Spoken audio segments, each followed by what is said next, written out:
Bore da a chroeso i'r gwasanaeth y bore yma. Mae gen i gyhoeddiad gan yr esgobion. Mae'r achesgob ac esgob Enlli yn falch o gyhoeddi y penodiadau cynlynol o ganoniaid i Gadeilan Deiniol Sant. Y pachedig gan yn Kim Williams, gan yn Tertius ar hyn o bryd, wedi edrychafu yn y Capitol i ganyn drysorydd Cadeilan Deiniol Sant. Y pachedig Roland Barnes wedi ei benodyn gan yn Primus, Cadeilan Deiniol Sant. Y pachedig Richard Wood wedi ei benodyn gan yn Tertius Cadeilan Deiniol Sant. Y pachedig Miriam Beecroft wedi ei phenodyn ganon Anrhydedd Cadeilan Deiniol Sant. Ac y pachedig Stuart Elliott wedi ei benodyn gan yn Anrhydeddus Cadeilan Deiniol Sant. Ac estynwn ein llongyfachiad a un canoniaid newydd ac edrychwn ymlaen at ei trwyddedu priodol maes o law. A mae llall ar y taflen y bore yma. Codwch eich pennau o byrdd, ymddychefwch y drysau tragwyddol.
Yn enw'r Tad a'r Mab a'r Ysbryd Glân. Amen. Gras a thangnefedd a fo gyda chwi. A gadw di yng nghariad Crist. Codwch eich pennau o byrdd, ymddychefwch o ddrysau tragwyddol. Aeth 20 niwrnod heibio ers i ni ddathlu Gwyl Genedigaeth Crist, a gyhoeddwyd gan angylion, a gyfachwyd gan fugeiliaid, ac a datgyddwyd i'r doethion. Y nawr, gan lawenhau yng ngoleuni ei ddyfodiad i'r byd, cofiwn y dydd pan gyflwynwyd ef gan Mair a Joseph yn y deml. Yno yn y deml cofleidiodd yr hen ŵr Simeon, blentyn Mair, canodd ei glodydd, a datganodd bres cariad a llawenydd iachawdwriaeth. Gogoneddodd Anna hithau ddiw a llefaru am y plentyn wrth bawb a oedd wedi hiraethu am rhyddid ar hyd ei bywydau. Yn llawnder llawenydd, genedigaeth Crist, a chan ddal ein gafal yn y iachawdwriaeth a enillodd ef i ni drwy ei groes a'i atgyfodiad. Gadewch i ni gerdded fel plant y goleuni a hyderu yn nisglerdeb gogoneddus Crist yr arglwydd. Gan agor y drysau hynafol led y pen, gadewch i ni fynd i dyd Dduw ac yno ei gofleidio ef, yr un sy'n gwneud pob peth yn newydd. Bydded i ni gael ein nerthu i rodio yn ffordd y groes a dod o'r diwedd i agoniant yr atgyfodiad.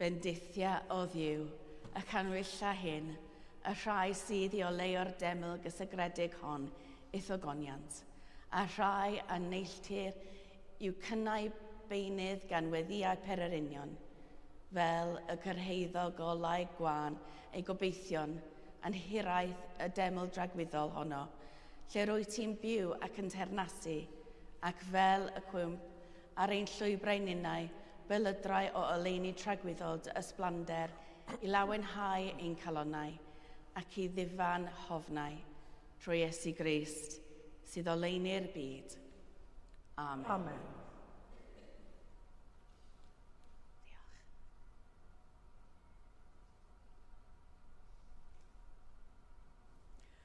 Gan gynnull i ddathlu'r Cymun Bendigaid er gogoniant i Dduw, yn baratawn gan gyffesu ein pechodau. Ni sydd yn dy goflaid o Dduw gyda ni, ond sy'n methu cydfyw a'n gilydd. Ni sy'n moli dy gariad di-derfyn o Dduw gyda ni, ond sy'n syllu'n ddi-drigaredd ar friw ac anghyfiawnder. Ni sy'n hiraethu am dy ddyfod ein calonnau o Dduw gyda ni, ond yn amddifadur yn dyheu, ddaw'r llugoer at yr hodd. Dad nefol, yr ydym wedi pechu ar feddwl, gair a gweithred, a heb wneud yr hyn a ddylen. Ac yr ydym o ddifrif yn edi farhau. Mwyn dy fab Iesu Grist a fi farw drosom, mae ddeien i'r cwbl aeth heibio, ac arwain ni yn ei ffordd edd i gerdded fel plant y goleuni. Amen. Yr holl alluog Dduw sy'n maddau i bawb sy'n wir y difeiriol, a drigar haw wrthych, a chryddhau o bechod, eich cadarnhau mewn daioni, a'ch cadw yn y bywyd tragwyddol, trwy Iesu Grist ein harglwydd. Amen.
Gweddiwn. Holl alluog a bethywiol Dduw sy'n gwisgo mawredd y cyflwynwyd dy anwyl fab y dydd hwn yn y deml, yn sylwedd ein cnawd. Caniata i ninnau gael ei cyflwyno i ti a chalonnau pur a glân, gan dy fab Iesu Grist ein harglwydd, sy'n fyw ac yn ternasu gyda thi, yn undod yr ysbryd glân, yn un Duw, yn awr ac am byth. Amen.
Darlleniad o lythyr at yr Hebreaid.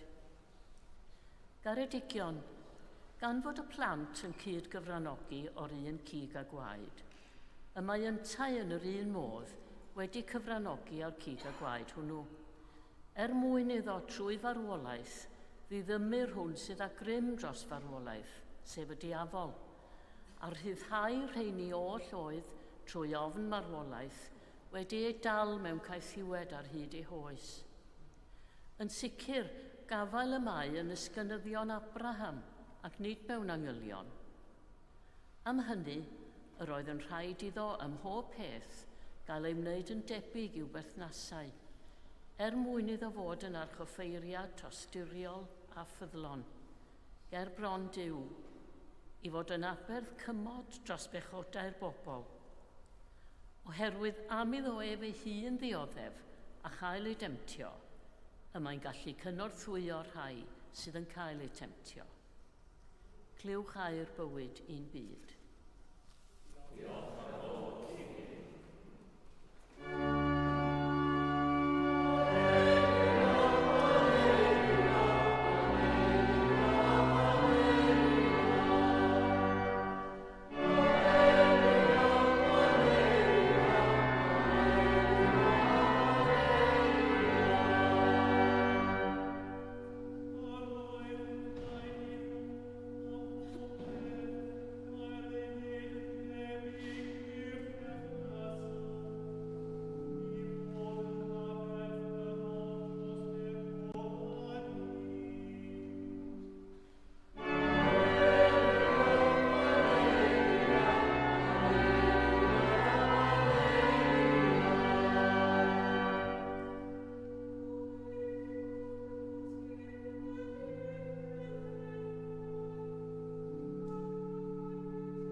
arglwydd a fo gyda chwi. Gwrandewch Efengil Crist yn ôl Sant Luc. Bryd hynny, pan ddaeth amser eu peredigaeth yn ôl cyfraith Moses, cymerodd ei rieni ef i fyny i Jerusalem i'w gyflwyno i'r arglwydd, yn unol ar hyn sydd wedi ei ysgrifennu yng nghyfraith yr arglwydd. Pob gwryw cyntaf anedig, fe gelwir yn sanctaidd i'r arglwydd, ac i roi offrwm yn unol ar hyn sydd wedi ei ddweud yng nghyfraith yr arglwydd. Parod i'r tirod neu ddau giw colomen. Yn awr yr oedd dyn yn Jerusalem, o'r enw Simeon, dyn cyfiawn a diwiol oedd hwn, y disgwyl am ddiddannwch Israel, ac yr oedd yr ysbryd glân arno. O'r ei wedi cael dasguddiad gan yr ysbryd glân, na welai farwolaeth cyn gweld Meseia'r arglwydd. Daeth i'r deml dan arweiniad yr ysbryd, a phan ddaeth yr rhieni a'r plentyn Iesu mewn, i wneud ynglyn ag ef yn unol ag arfer y gyfraith. Cymerodd Simeon ef i'w frechiau a bendithiodd Duw gan ddweud. Yn awr, yr wyt yn gollwng dy was yn rhydd o arglwydd, mewn tangnefedd yn unol â thair, oherwydd y mae fy llygaid wedi gweld dy iachawdwriaeth, a ddarperais dy ngwydd yr holl bobloedd. Goleuni i fod yn ddatguddiad i'r cenhedloedd, ac yn ogoniant i'th bobl Israel. Roedd ei dad a'i fam yn rhyfeddu at y pethau oedd yn cael ei ddweud amdano. Yna bendithiodd Simeon hwy, a dywedodd wrth fair ei fam, wele, gosodwyd hwn cwymp a chyfodiad llawer yn Israel, ac i fod yn arwydd a wrthwynebu'r. A thithau, trwenir dy enaid di gan gleddyf, felly y datguddir meddyliau calonnau lawer. Yr oedd proffwydes hefyd, Anna, merch Canhwyl, o lwyth Aser. Yr oedd hon yn oedrannus iawn, wedi byw 7 mlynedd gyda'i gŵr ar ôl priodi, ac wedi parhau'n weddw nes ei bod yn awr yn 44 oed. Ni byddai byth yn ymadael ar deml, ond yn addoli gan ymprydio a gweddio ddydd a nos. Ar awr honno, safodd hi ger llaw a moli Duw, a llefaru am y plentyn wrth bawb oedd yn disgwyl rhyddhad Jerusalem. Wedi iddynt gyflawni popeth yn unol a chyfraith yr arglwydd, dychwelsant i Galilea, i Nasareth ei tref ei hunain. Roedd y plentyn yn tyfu yn gryf ac yn llawn doethineb, ac yr oedd ffafr Duw arno. Dyma Efengil yr arglwydd. Moliant i ti, o Grist.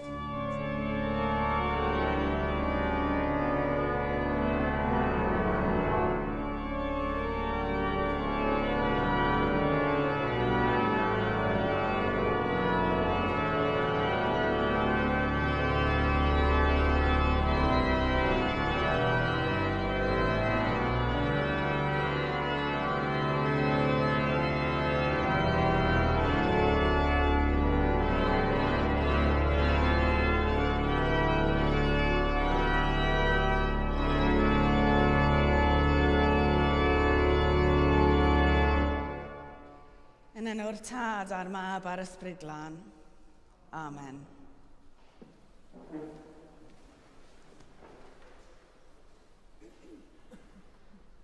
I bob dechreuad, mae diwedd. Ac i bob diwedd, mae dechreuad. Dyna beth fyddwch chi'n ei glywed os ydych chi'n gwrando ar stori Godly Play yn y flwyddyn eglwysig. Dyna hefyd ar hyn, yr hyn da ni'n ein ffeindio wrth i ni symud drwy'r Beibl. Mae dechreuadau a diweddau. Maen nhw wedi eu cysylltu'n dyn. Mae Gwyl fair y Canhwyllau yn dod pan yr ydyn ni'n dechrau gweld y golau dydd yn cynyddu.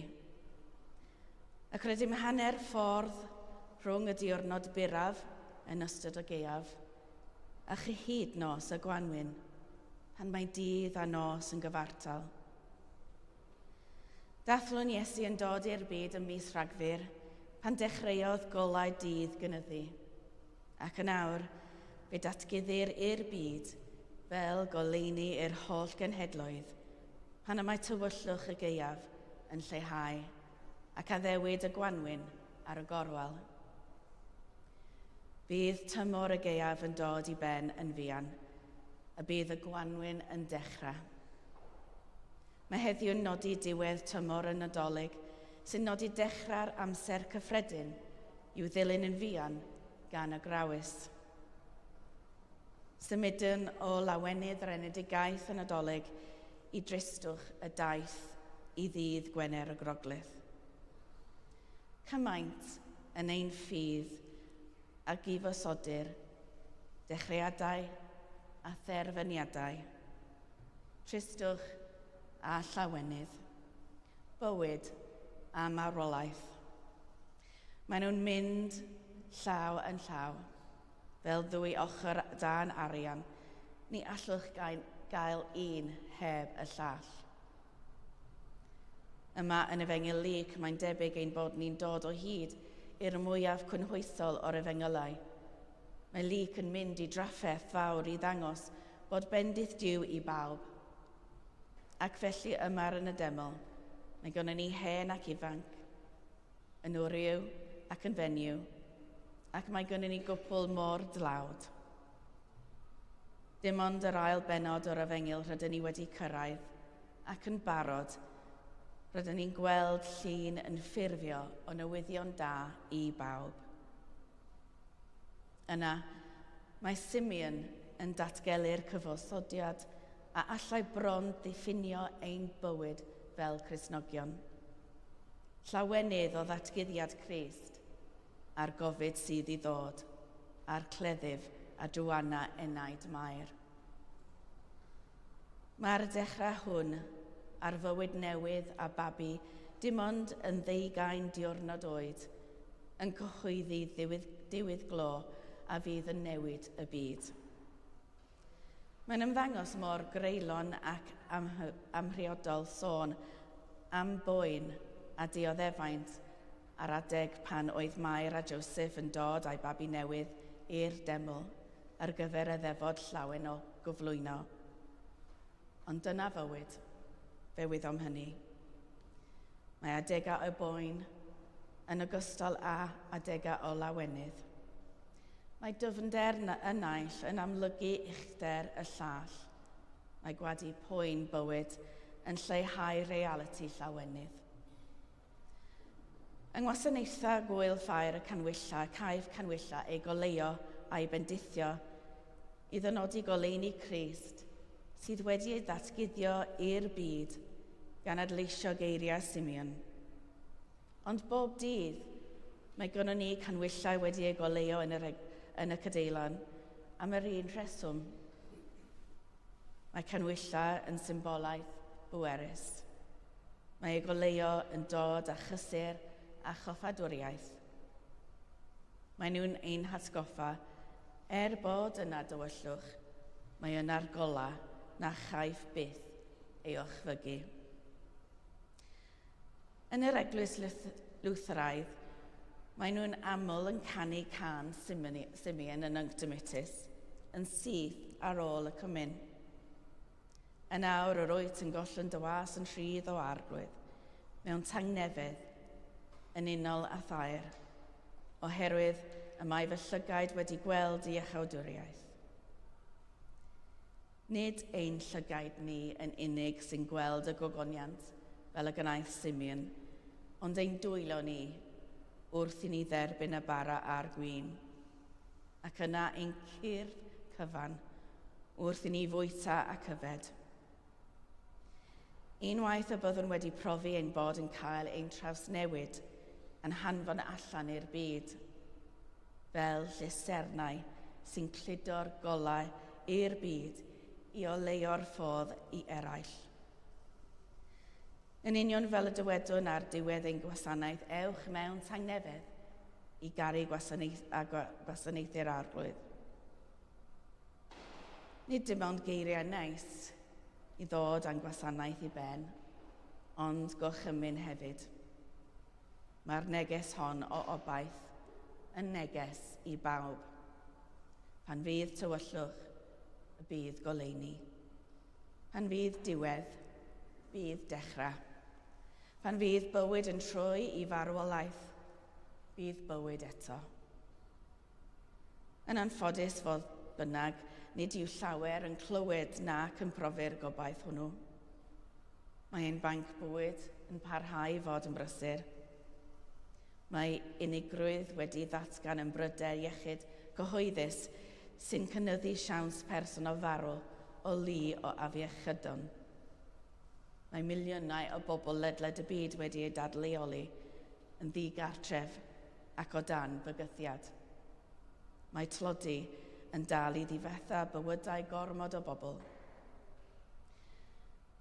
Rwan, wrth i ni deithio tuag at y grawys ar wythnos sanctaidd, rydyn ni'n gwybod bod y cleddyf hwnnw ar fin tyllu enaid Mair. Ond mae Duw, fel y mae Simeon yn ei wybod, yn Dduw sy'n dioddef gyda ni, Duw y croeshoeliad. Mae pobl fel Simeon yn bwysig, rhywun sy'n ymwybodol ac yn aros, gwylio a chwilio. Chwilio am bresenoldeb Duw, a phan welant Dduw, mae nhw yn ei gyhoeddi ac yn gwneud yn hysbys, gan ddod â neges Duw yn llawn a pheidio ag anghofio y darnau anodd. Ond gwyddom hefyd na fydd y stori yn gorffen yno gyda dioddefaint. Ni fydd enaid Mair yn cael ei dywanu am byth, oherwydd bod Duw yn Dduw gobaith. Mae'r dioddefaint mae Simeon yn ei ragfynegu yn arwain at atgyfodiad, croes, wag. Mae'r ddau yn gysylltiedig yn anorfod a'i gilydd. Dyna pam mae dydd Gwener y Groglith yn Good Friday mewn Saesneg, gweitha ei digwyddiadau tor-colonus. Hebddo, does dim Pasg. Mae'r gola sy'n ymddangos wedi ei ddiffodd mewn gwirionedd yn disgleirio'n fwy disglair nag erioed. Dyma dirgelwch ein ffydd. Mae diwydd glôn troi'n dechreuadau. Mae anobaith yn troi at obaith, ac mae marwolaeth yn troi at fyw. A phan glywsom eiriau Simeon, mae fy llygaid wedi gweld i achawdwriaeth. Da ni'n gwybod bod y diwrnod hwn yn nodi dechrau a fydd yn esgor o'r ddiwedd. Diwedd i dywyllwch a marwolaeth. Dyna pam da ni'n ail adrodd geiriau Simeon ar ddiwedd angladd, oherwydd daeth y plentyn hwn i ddod â gobaith i ni i gyd. Gobaith am fywyd tragwyddol, ond gobaith yn y bywyd hwn hefyd. Mae ein llygaid wedi gweld i achawdwriaeth, ac yn awr, ein gwaith ni yw mynd allan a'i ddangos i eraill. Amen.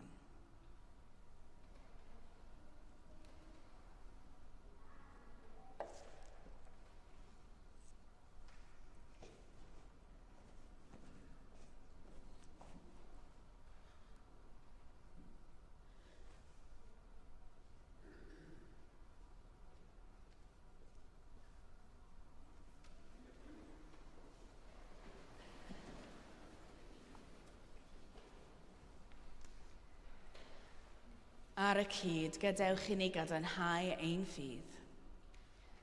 Yr oedd yn credu ac yn ymddiried yn niw dad, a greodd bopeth sydd. Yr oedd yn credu ac yn ymddiried yn ei fab Iesu Crist, a brynol dynol rhyw. Yr oedd yn credu ac yn ymddiried yn ei ysbryd glân, sy'n rhoi bywyd i bobl ddiw. Yr oedd yn credu ac yn ymddiried yn un Duw, Dad, Mab ac Ysbryd Glân. Amen. Gyda'n holl galon a'n holl feddwl, gweddiwn ar Dduw.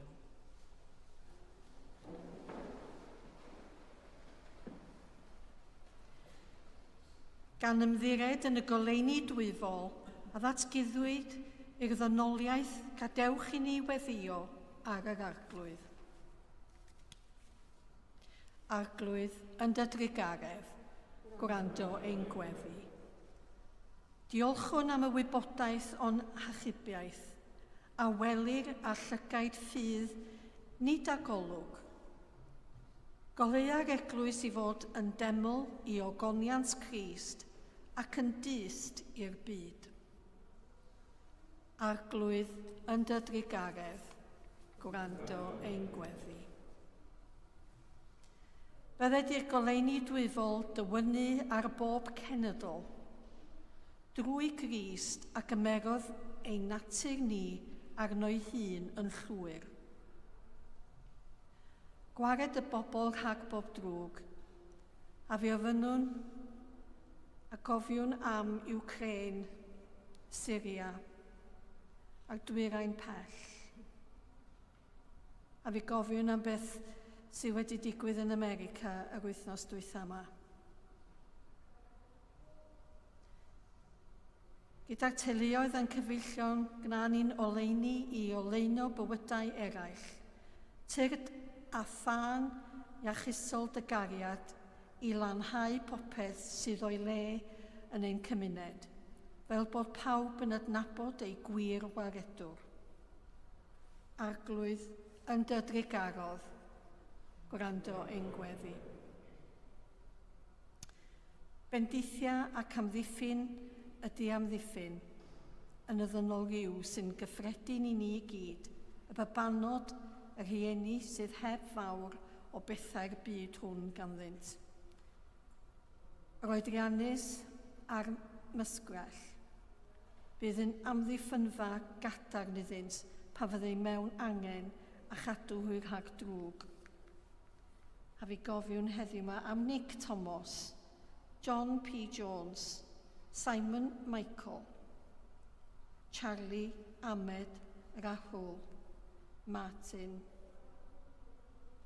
John Watkin Jones a Neil Williams.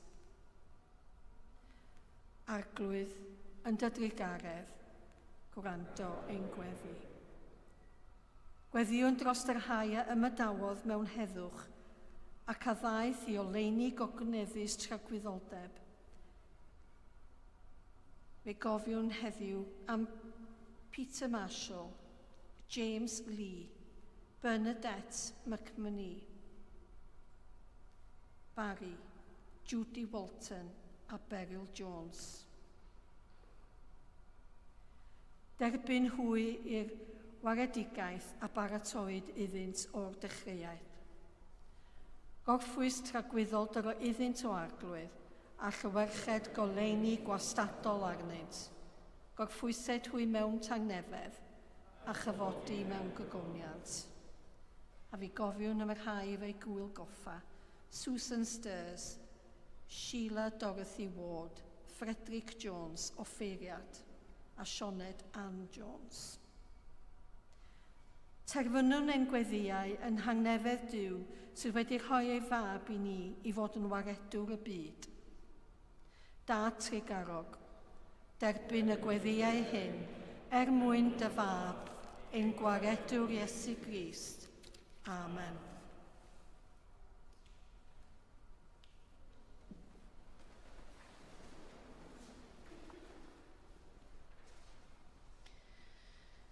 Ein gwaredwr Crist yw tywysog tangnefedd, ni bydd diwedd ar gynnydd ei lywodraeth nac ar ei heddwch. Tangnefedd yr arglwydd a fo gyda chwi bob amser. A hefyd gyda thi, rhannwn arwydd o dangnefedd.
Dathlwn gyda'n gilydd roddion a gras diw.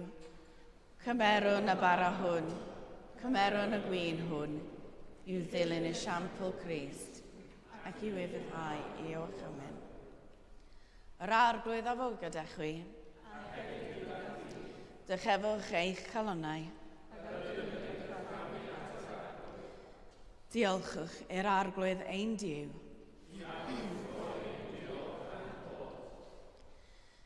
Iawn yn wir ein dyletswydd a'n llawenydd, bob amser ac ym mhob lle i'w diolch i ti, Dad Sanctaidd, holl alluog a buddiwiol Dduw, trwy Iesu Grist ein harglwydd, sy'n rhannu dy ogoniant tragwyddol ac a gyflwynwyd yn y deml, datguddwyd ef gan yr ysbryd yn ogoniant Israel, fel y caiff ar holl bobl o leini'r byd yn ddiwedd. Felly gyda llu'r angylion a holl gwmpeinir nef, cyhoedd yn ogoniant dy enw ac ymuno â hwy yn ei hemyn di-derfyn o fawl.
Poboliant a diolch I ti, y gwir a'r biwiol ddiw, creuwr pob peth roddo'r bywyd.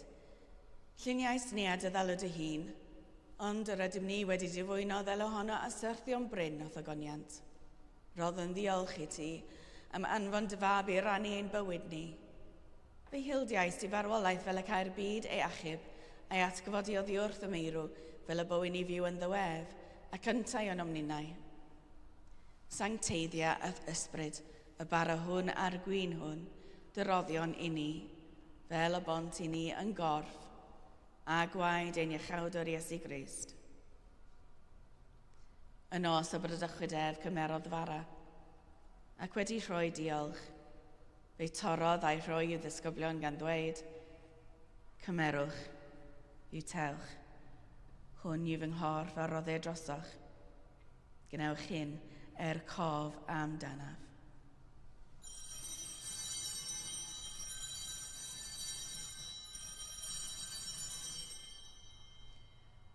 Yr un modd ar ôl swper cymerodd y cwpan, ac wedi rhoi diolch fe roddodd iddynt gan ddweud, yfwch o hwn bawb, oherwydd hwn yw fy ngwaed o cyfamod newydd, a dywelltu drosoch a thros lawer, maddeuant pechodau.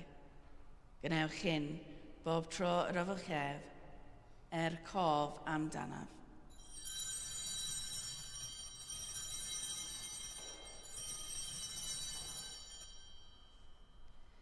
Cyhoedd yn ddirgeledd y ffydd. Bu farw Crist, atgyfododd Crist, daw Crist mewn gogoniant.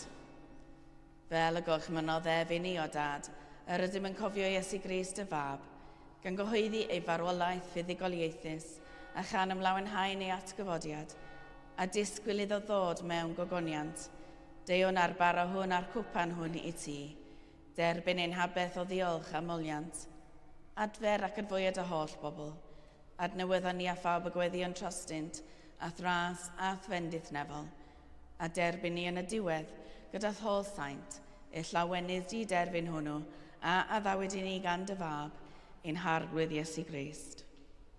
Trwy ddywef, gydag ef, yn ddywef, yn un dod yr ysbryd glân, eiddo ti dad holl alluog, hiw pob anrhydedd a gogoniant, yn oes oesoedd. Amen.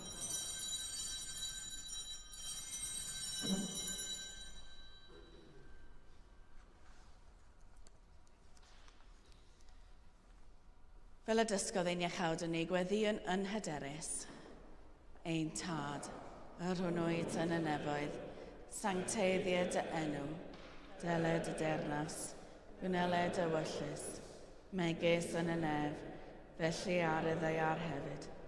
Dyrow i ni heddiw ein bar y bynyddiol, a maddau i ni ein dyledion, fel y maddeuon ni ein dyledwyr, ac nac arwain ni i brofedigaeth, eithau gwared ni rhag drwg, canys eiddo ti o'r dernas, a'r gallu a'r gogoniant, yn oes oesoedd. Amen.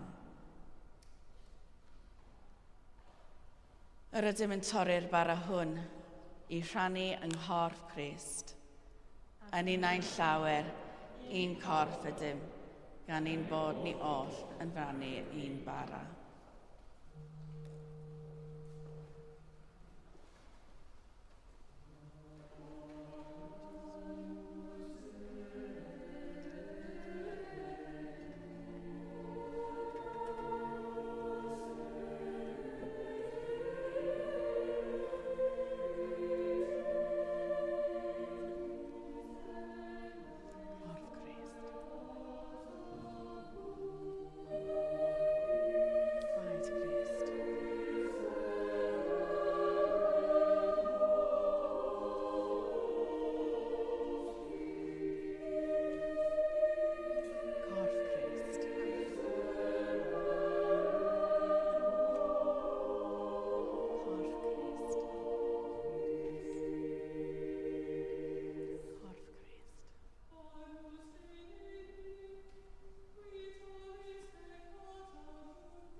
Iesu yw oen Duw, sy'n dywyn ymaith bechod ar byd.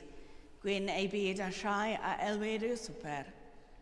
Arglwydd, nid wyf yn deilwng eith derbyn, ond dywyd y gair, y chaf i achau.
Diolchwch i'r arglwydd oherwydd graslon i wedd. Ei gariad sy'n dra gywydd. Arglwydd, cyflwynais obaith Simeon ac Anna a gafodd fwy i groesawu Meseia. Bydded ni a dderbyniodd y roddion hyn sydd y tu hwnt i eiriau baratoi y gyfarfod â Crist Iesu pan ddaw i dwyn i fywyd tragwyddol, oherwydd y mae'n fyw ac yn ternasu, yn awr a hyd byth. Amen. Amen. Yr arglwydd a fo gyda chwi. A hefyd gyda thi. Bydded i Grist fab Diw loni eich calonnau a newyddion da ei dernas, a bendith Diw holl a lluog, y tad, y mab a'r ysbryd glân, a fo yn eich plith, ac adrigo gyda chwi yn wastad. Amen. Ewch mewn tangnefydd i garu a gwasanaethu'r arglwydd. Yn enw Crist. Amen.